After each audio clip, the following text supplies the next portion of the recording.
Hey guys, welcome back everyone to another video. This is going to be a bit of a different video to usual. It's going to be like a how to catch squid and a more informative video for people who are just getting into squid fishing and want to know some tips and tricks. And I'll also list off my gear, like my rods and my jigs and stuff like that. So yeah, we'll get into it. So kind of the first thing about fishing off piers and land-based is location. You kind of want to fish where the squid are, otherwise there's no point. There are a few key features which you want to look for in an area. A good one is a weedy bottom, a weedy and sandy bottom, like a bit of a patchy bottom, a mixture. The squid hunt over the sand, and they hunt like whiting and stuff like that over the sand, but also they lay their eggs in the weeds. So yeah, you want to look for a mixture like that. Another good area off land-based and anywhere is a little bit of a drop-off. Squid also like to feed and hide and hunt over a drop-off, so that's another good area to start with.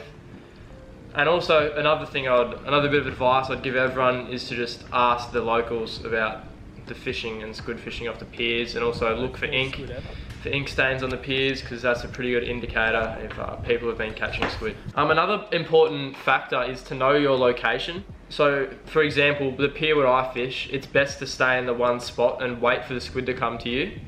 So the pier I fish, the squid get washed in with a current, and it's just about patience and waiting for the squid to show up. But this could be different at your pier or other piers where you might have to move around and cover a lot of distance, and there might not be as much current, so you have to keep covering distance to find the squid. And then when you find them, keep peppering and throwing them at that same area for a little while, and hopefully you'll pull a couple. Next thing I want to move on to is techniques for squid fishing. Yeah, so a lot of people off piers do these big fancy casts, and they do these big whippy, I don't know, jig movements to get their jig zipping around everywhere, but I don't really do it, because off piers you can't really cast out overhead because there's people behind you. So usually I'll just do a little flick out with the jig, and I'll just go, I don't know, 20 meters out or something. I'll just do a flick, and then I won't do any crazy whips. I kind of just work it along the bottom. Yeah, I try to keep my jig as close to the bottom as possible, because that's where the squid are always hunting. So also off piers, it pays to be aware and like just be cautious, because you never know when a squid's going to come about. So I'm always looking around other people's jigs and off into the weed. I'm always looking around, because you never really know, and you don't really want to miss a squid if there's one there, because there's always a lot of people fishing where I fish. So you kind of want to be as aware as possible, and that'll give you the best shot. Also, another tip for when you hook a squid on a pier, it's very important to take your time and not jerk it, not play around with it, not mess around, not strike it and stuff like that. Just do a slow wind in, have your drag nice and loose. That's a key. Have the drag loose, so when the squid does its pulse backwards, it pulls line and doesn't pull the jig out of its head. So that's another important thing. And also, once you've hooked it, when you're pulling it up to the surface, make sure you have a look at how it's hooked. So the squid have tentacles like that, say that's their tentacles, and if the jig's hooked up here in the crown, it means it's hooked pretty well and has a low chance of falling out. So usually when they're hooked like that, I'll just lift them up and fling them up onto the pier, and normally there's no problems with doing that. But sometimes you get a squid and it's just hooked, say by the end of the tentacle, like that. It's only just on there. Sometimes, or most of the times, when they're hooked like that, just on the end of the tentacle, it pays to walk them down to the beach, like what I do, like what you see me do in some of my videos. Because otherwise, if you don't, I've seen a lot of people lose a lot of squid just by trying to lift them up, and then they get the end of the candle and not the whole squid. So yeah, it pays to that as well. Alright, before we get into the squid jigs, I'm just going to put a couple of jigs up, which I'm going to give away to you guys. I said I was going to do a giveaway ages ago, but this is me finally getting around to it, I guess, and we just hit 1,500 subs, so I thought I'd better give something back. And yeah, keep to my word. So this is the first jig I'm going to give away. This is a really good jig. It's probably the better of the two. It is a size 3.5 jig in an orangey white, and it has like a tingy, like the greenish glow in the dark. So it glows in the dark and has UV on it. So it's a very good jig. And the next jig is a size 3 jig, like that.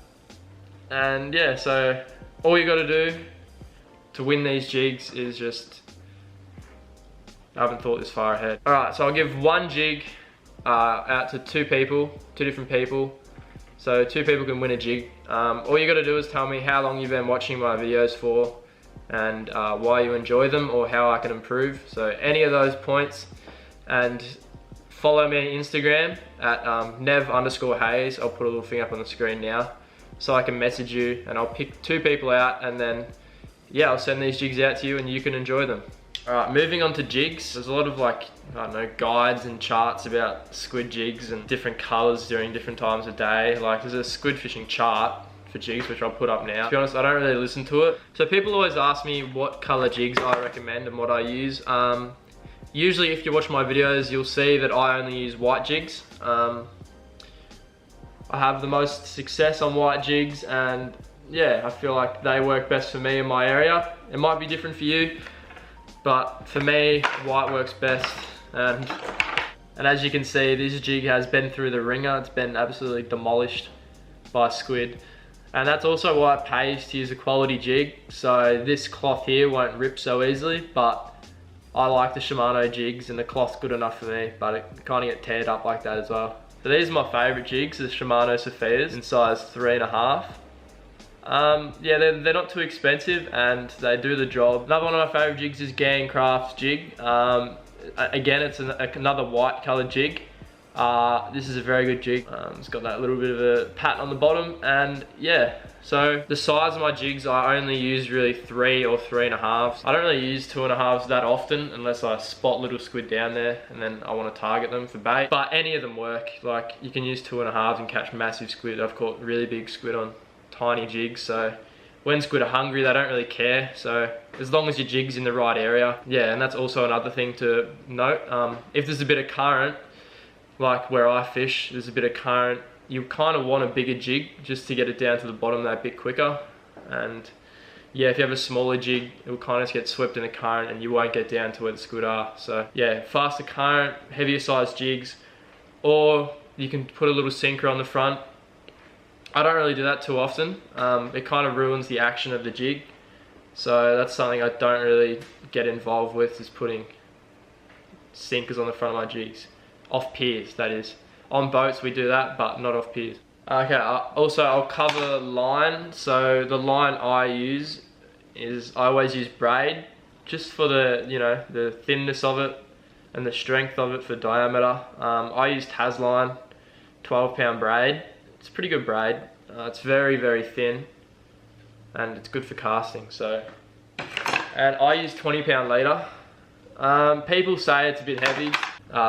Probably is a little bit heavy, but I fish so many snags and I get caught up so often, and I don't really want to lose $60 worth of jigs in one day. Like, I catch plenty of squid, so I don't really think that the heavier gear makes that much of a difference at all. Like, some people say that the squid can see the thicker line, but I don't think I've ever had a problem with that in particular. All right, moving on to my rods, my rod and reel setup. So this is my first setup. This is a Shimano Stratic 4000 size reel with 20-pound braid on it. And the rod is a Shimano Raider, 8'2" rod, 3 to 6 kilo. And look, this is a bit of a heavy setup. I kind of use it for everything. Like, I caught my biggest snapper on this setup.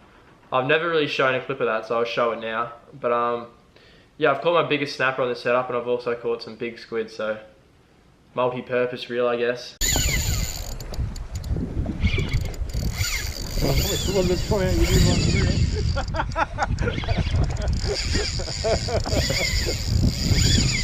Called a Shimano what? Stratic. No way! You right? No way! I'll leave it in the water for a minute. It's gut hooked, I think. Oh my god! Woo! Yes! Yes! And then moving on to the next one. This is kind of my main squid rod. So it's a Shimano Sophia rod, 8'9", and it has a Shimano Stratic 3000 on it with 12-pound Tasline braid. So yeah, so this is my favourite squid rod. It has like a stiffer tip, but it's like good for working the jig and really good for casting. So yeah, these are my two setups, and yeah, I highly recommend them. So the Shimano Sophia rod is the eggy rod for the Shimano Sophia jigs. So they kind of go hand in hand. The Shimano Stratic reels, don't know about them. The anti-reverse is gone in this one, so I have to get that fixed. And yeah, both of them need servicing, so they're alright. Alright guys, that's gonna wrap up the end of the video. Thanks for watching. Hopefully you learned something from this video. I think I've covered everything I wanted to cover, and yeah, thanks for watching. So if anyone has any feedback or suggestions on what I could improve on, or what you want me to do and what videos you'd like to see, please let me know and I'll try to get around to doing it. And yeah, thank you. See you in the next one.